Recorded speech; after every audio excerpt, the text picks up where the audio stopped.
It has been 23 years now that Nigeria returned to democratic rule. In the last 2 decades, the democratic experiment has been with ups and downs. While some believe the country has not done badly, some are of the opinion that this is not the civil rule the people envisaged in 1999 when they trooped out to vote. We have in the studios one of the leaders that kick-started the civil rule in 1999. He was a 2-time governor of Enugu State and currently a ranking senator of the Federal Republic of Nigeria, as well as a surgeon consultant. Dr. Chimaroke Nnamani, very warm welcome to Newsnight. Thank you. Well, today is a very historic day, the annals of Nigeria's history. It is June 12, the day the federal government has declared as Democracy Day. Yes. And you want to assess first the president's speech on this day, his last speech, until he leaves office and until we mark 30 years anniversary in 2023, and underscore it historically. Well, I will start by saying Happy Democracy Day to Nigerians and to our people at home, people in Enugu State, and of course the Ebanos. And convey my felicitation and respect to your chief, Nduka Obaibade.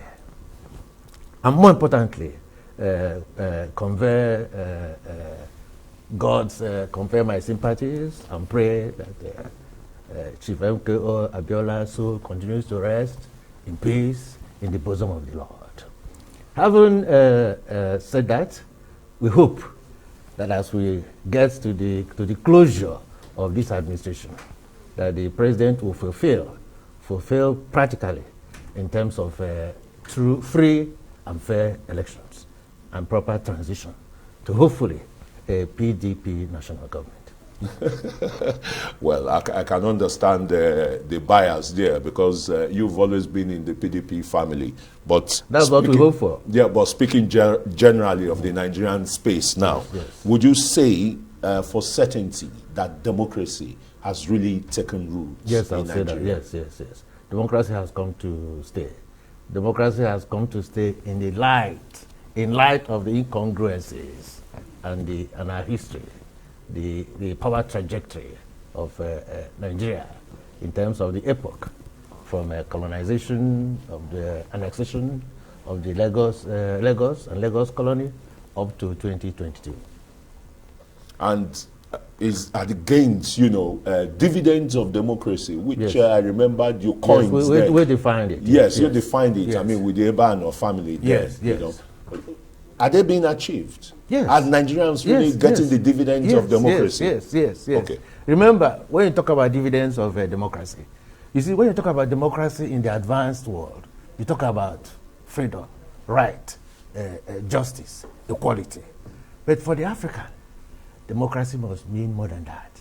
Democracy must mean something practical, something you get in return for your investment in the political process of voting. What you get in return, what the African sees. In Enugu, we say,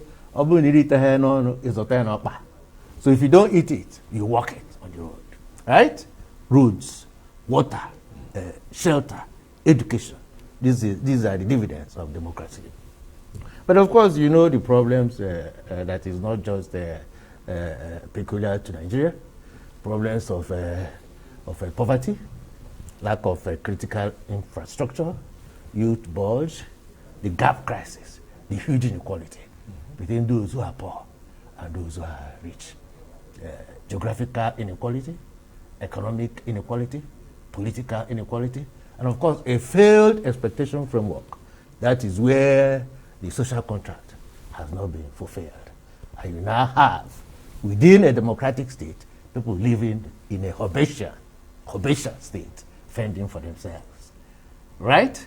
You now have loyalty to the state and loyalty to the warlord or loyalty to the power brokers. Isn't that dangerous for democracy? It is. It is. But you have to look at our history. You have to look at how we started. Right? From the period of Africa itself has gone through several travails. The travail of slavery, which was an attempt to provide manpower for the new land, sugar, cotton, colonialism, which was also to take the resources of these African countries to drive the Industrial Revolution, to military adventurism, incursion of military in politics, to debt enslavement, HIV, right? Now you have COVID. So Africa has gone through all those processes. Trajectory. But what, have we learned anything from it, particularly if you pin it down to the Nigerian situation? Yes. Why don't we learn from history? Yes, but you have to establish the background of the Nigerian situation. And to establish the background of the Nigerian situation, you have to look at an epoch of 1861, from annexation of the Lagos colony to 2022, right? Amalgamation of the Lagos colony to the Southern Protectorate, 1906. Amalgamation of Southern Protectorate to Northern Protectorate, 1914, with the 1914 Constitution. Then you had the Clifford Constitution, 22, that had voting rights to a few, those who had £100, right? Then you had the Arthur Richardson Constitution, 46, voting rights, those with £50. And so the emergence of first Nigerians, Bankole Rhodes and Adeyemo Alakija. And of course, 1951 Constitution, Macpherson, and then Enahoro's motion for independence now, and not saying independence when practicable. And that led to the crisis that now led to the Letoto's Constitution of 1954. And then you remember that the Eastern region and Western region, to an extent, achieved self-governance. Eastern region had representative in the UK, Issa had the 1960 Constitution that brought independence, Republican Constitution 63, and then the problems of 65, 66, and military. But you must understand that military incursion in the polity was not peculiar to Nigeria. It has started all the way from North Africa, right? From Gamal Abdel Nasser, Naguib, you had Ahmed Ben Bella, right? Bugiba, down to West Africa, West Africa. You had leaders like Jawara, Gambia. You had Sekou Touré of Guinea-Conakry, Amir Kakabra of Guinea-Bissau. Then, of course, Ghana, Kwame Nkrumah. Even the Olympio brothers in Togo. And Maga in Benin, right? Then, of course, Cameroon, Amadou Ahidjo, right? You now go down Gabon, Omobongo. You keep going down. Just try take a tour of Africa. Okay, when you look at the trajectory here, you know, you've situated the whole situation historically. It looks at the real people have been deliberately excluded from governance and benefiting or having that dividends of democracy. Yes. You must remember how we started. We started a nation state on a tripodal foundation. Absolutely. You have Eastern region, Western region, and Northern region. And if you look at distribution of seats in the House of Representatives, you had 46, and then double that in the North. Okay?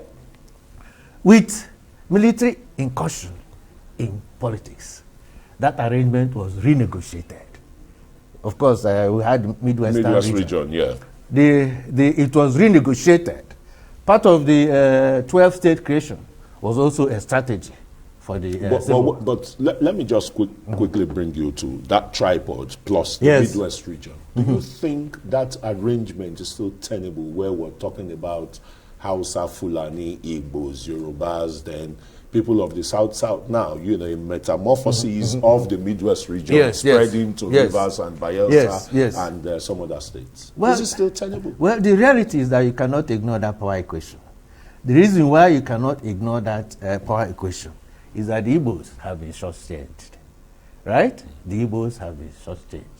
I believe with the resignation of Ebitu Ikiwe from the military administration, the Igbos did not have representation at the table where Nigeria was being carved up into states and local governments. But during the Tafawa Balewa era, if you look at the chief of the armed forces, they were all from the southeast, up to the police, southeast, army, southeast, navy, and air then force, and the rest. And the tragic circumstances of January coup, 66 coup, right? And the coup that followed, the counter coup, the counter coup that dislodged the power equation. So you're talking about the dilemmas of the Igbos in the present Nigerian situation. What I'm saying, what I'm saying is that the nation state negotiated by our progenitors, our fathers, is not the nation state we have today. Okay.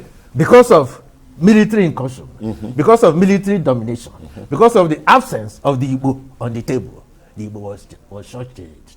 And then a process of attrition, political war of attrition, what the Americans will call slow burn, death through 1,000 cuts. The Igbos now became a quasi-minority, a pseudo minority, right? From 1 in 3 and others. Right? You have 1, 2, and others. Do you understand? Do you understand? One recognizes the place of the minorities within the power trajectory. However, the way we started was Igbo, House of Fulani, Yoruba, started on a tripod. Because of the tragic circumstances of the people were not on the table. Yeah, of the nation state. Okay, let's come down to today's reality. I mean, the political scenario now. PDP has chosen its presidential candidate from the northeast, the person of Atiku Abubakar, the former vice president. The APC has zoned its own presidential candidate to the southwest with Bola Ahmed Tinubu emerging. Where is the place of the Igbos now in this political equation? Yes. We've gone past that process. The zoning is over. The presidential candidates have emerged. Yes. Essentially, you have 4 positions, right, within the polity. Forgive me for sounding very elementary. So you have 4 pieces of meat in the soup pot, right? Right? You have 4 pieces of meat. I believe that if the Yorubas have taken a piece, the House of Fulanis have taken a piece, I believe the Igbos at least deserve one piece of meat. So the not only that, the Southeast deserves the vice presidential slot. Not only that. If you look at a historical basis for it, you find out that since 1999, the Igbos have essentially had no role at the top, at the apogee of the political structure of the country. They have had no role, right? If the Igbos lose opportunity of providing a vice president for this country, theoretically, they can wait another 16 years. So it will be 40 years since 1999, which is essentially untenable, which is injustice, unjustified. It wasn't a nation state that our fathers joined. And if you look at political fidelity, if you talk about something like a PDP, the Igbos have maintained fidelity with PDP. The party. And when you talk about Igbos, you're not just talking about Southeast. Remember the trinity of the Igbo character: travel, struggle, and cut off reason. The Igbos are all over Nigeria, right? Southeast is a region that is 99% populated, 99% populated by Igbos, right? But other regions, the second most prominent population are Igbos. You go figure.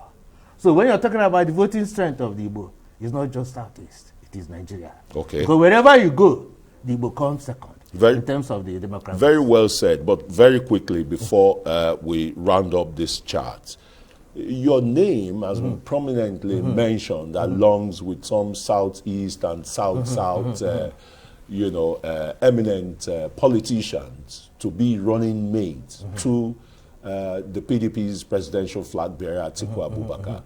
What is your take on this issue? It must be to the Southeast. I'm not trying to run away from addressing that issue. But of course, by addressing that issue, it could be seen to be self-serving. Rather, I would rather talk about the fate of... No, you have a movement, and you've talked about the Southeast, not only concentrated with the Igbos there, but Igbos spread. Yes. And anywhere in the country, Yes, they are yes. like, you know, the Yes. second Number two, public yes, number yes, two. yes. And so, which means you have a great vote. So Yes. why not? Yes. If not, why not? Yes, if not, why not? And finally, the PDP slogan is Save and Rescue Nigeria.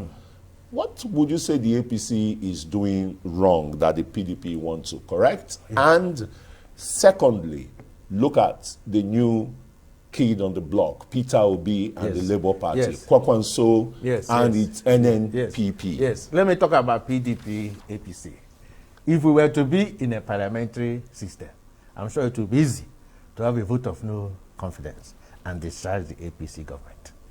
The PDP government came in 1999. Nigeria was a pariah nation, a pariah state. Right? Right? PDP removed that pariah status. When PDP came in, Nigeria was a debtor nation, debt-ridden.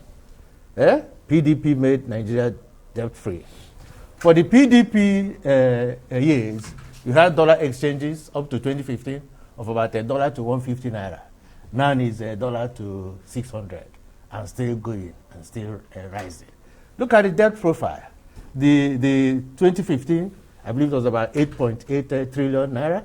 Now it's 32 trillion naira and rising. And you have a debt revenue ratio of 98%. And you know the World Bank recommendation for developing countries is about 22%.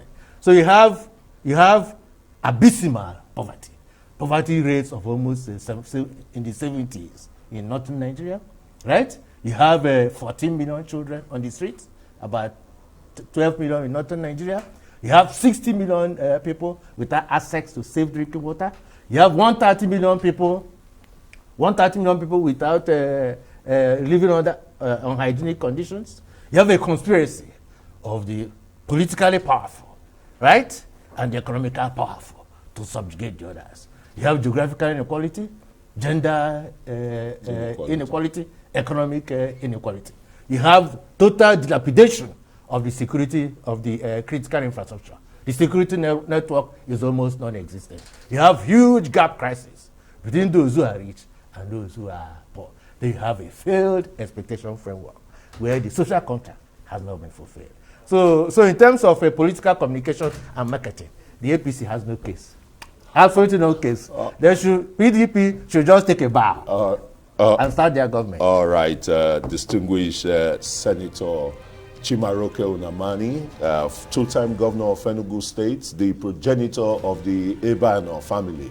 We hope you'll be able to replicate this at the national level as you've done, not only in your home state, in God's time. and other places. Thank you very much for coming.